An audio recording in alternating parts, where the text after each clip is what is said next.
علیکم. اچھا, ایک میڈیا رپورٹ ریسرچ میں بات سامنے آئی ہے کہ شہر کراچی جو ہے وہ رہنے کے قابل شہر نہیں ہے, تو آپ کیا سمجھتے ہیں, کیا مسائل ہیں, کیا وسائل ہیں, سب چیزوں کو ملا کے ہمارے شہر میں کوئی ایسی معاملات ہیں جو اس ریسرچ میں بات کی گئی ہے؟ سر میرے خیال سے 77 ایئرز ہو گئے پاکستان آزاد ہوئے.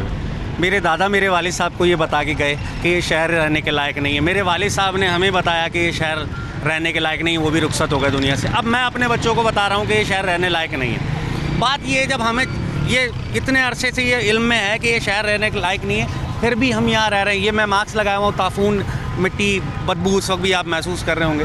بات یہ ہے کہ یہ یہاں اس شہر میں جو پروجیکٹ شروع کیے جاتے ہیں وہ کمیشن کے لیے کیے جاتے ہیں, وہ عوام کی بھلائی کے لیے نہیں شروع کیا جاتا. پہلے کمیشن طے ہوتا ہے, بعد میں پروجیکٹ شروع ہوتے ہیں. یہ آپ کے پیچھے یہ روڈ دیکھ رہے ہیں آپ, ایمبولینس پھنسی ہوئی ہے رش میں اس وقت, وہ دیکھیں, اگر کیمرہ مین آپ کا دکھائے تو وہ ایمبولینس پھنسی ہوئی ہے رش میں. بات یہ تو ہم سنتے ہی آ رہے ہیں. اتنی حکومتیں آئیں 77 ایئرز میں, ان حکومتوں میں کتنے حکمران رہے, کتنے لوگ آئے اور چلے گئے, کسی نے اس ملک کا یا اس شہر کا بھلا نہیں سوچا. اگر ہم بات کریں اس ملک کی تو ملک مطلب میں ملک کو اگر گن لوں تو بہت بڑی ایک تعداد ہے ہمارے یہاں منسٹروں کی اور وزیروں کی, اور دنیا جہاں کے سیاستدان آئے اور چلے گئے.